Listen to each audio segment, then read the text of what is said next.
Talking monkeys can't exist.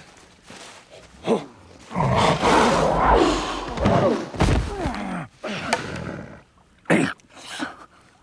Monkeys are further down the evolutionary ladder, just above humans.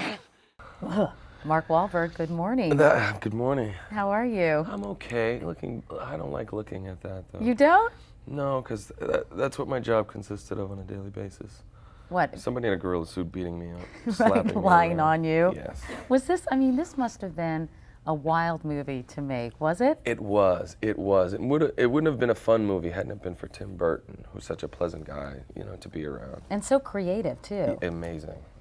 But it also must have been very challenging because, I went to see it and you can't really tell who the gorillas are, so who the actors are you're dealing with. Is that helpful in a way? Yes. When you're dealing with Tim Roth or Michael Clark Duncan, yes. But Rick Baker's makeup was just amazing. I mean, and these guys really brought these characters to life. Aren't you glad you didn't have to sit in makeup for how many hours I'm very it glad. took? 4 hours. 4 hours. I used to joke that I was getting home at the time that they were arriving to makeup. So why did you want to do this movie when you were first approached? The same reason why everybody else signed on, Tim Burton. I mean, I hadn't read a script. Our meeting lasted 2 minutes, and I basically signed on, said that I would do anything he wanted to do. I was just, in the back of my mind, hoping that I wouldn't have to play a gorilla, because I don't like the makeup chair, and if playing the astronaut role, I really didn't want to wear a loincloth. Yeah. Yeah. Now, he stars as Bobby Mercer, one of the adopted siblings out to avenge his mother's death in the new John Singleton film, Four Brothers. Let's talk about this current movie, though, because you play one of the four brothers we mentioned who had been adopted, and you're out to avenge, trying to find the killers in this case. Explain the plot a little deeper. Yeah, we were kind of like the worst of the worst. Nobody would adopt us, and this one woman who ran a foster home decided to take us in. It's basically this angel. And, we were kind of, all we had was each other. And she dies in the beginning of the movie, and we go back for a funeral.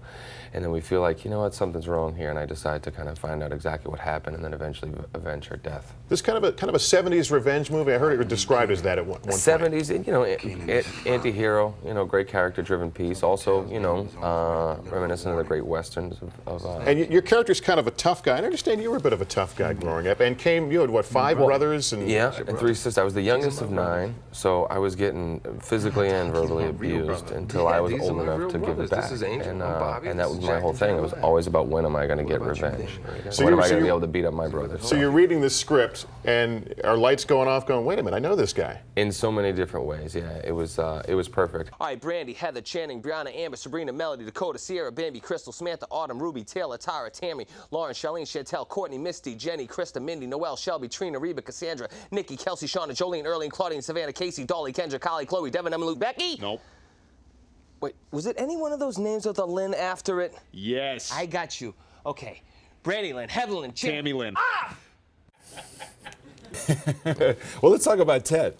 You got to go on a little bit of a journey with this movie. Here you are, you're a grown man, you've got your boyhood teddy bear who's a foul-mouthed, beer-drinking, frat boy sort. This is an R-rated film. Beer. Yeah, he does a lot more than drink beer, but that's putting it mildly. But when I first heard the concept, I wasn't really that excited about it. I said, this is not for me. And then I read the script, and 30 pages into it, I forgot about the bear. It was just this great relationship movie with this dilemma of him having his best friend that he wants to spend time with, but also having the great girlfriend in his life that he needs to kind of grow up and be an adult for and get serious with. And the craziness that goes on in this movie is just out of control. You like to have a few laughs, but we think about The Fighter, we think about The Departed, Italian Job, things like that. Pretty hardcore films, Contraband, which was great. See, I almost went into it again there with Contraband. But what is it about something like this that throws you a little bit of a curve that's appealing? Well, I play a very different character in this. He's not a physical guy at all. There's actually one physical altercation in the movie, but it's with me and a 12-year-old boy. And, I punched this kid in the face of the movie. And he's a big Disney star. He's on one of these Disney shows that my kids watch. So I'm watching the show one day with my kids, and I'm like, oh my God, I punched him in the face. And my daughter's like, you better not have, he's the nicest boy in the world. I said, it was not in my movie. But it's just very different, and it's so well written. Seth MacFarlane, who wrote and directed the movie and also voices Ted, is such a talented guy. And, it's, everybody's saying it's one of the funniest comedies they've seen in a long time. Oh, nice one. Can we play the Clippers? Oh, I'm more of a Lakers fan. Oh, well, sorry. No, you don't have to say sorry. That's okay. We could be the Clippers, all right? Okay. I'm gonna shoot. You crash the boards, okay? Okay, sure. Oh, no! Oh, Oh, shoot. You did it on purpose. What? You hate me because I like the Clippers. buddy, I think the Clippers are awesome. This movie does something so unusual because it's a heavy topic. On the one hand, you're a couple along with Rose Byrne. You guys are adopting 3 older kids who had been in foster care.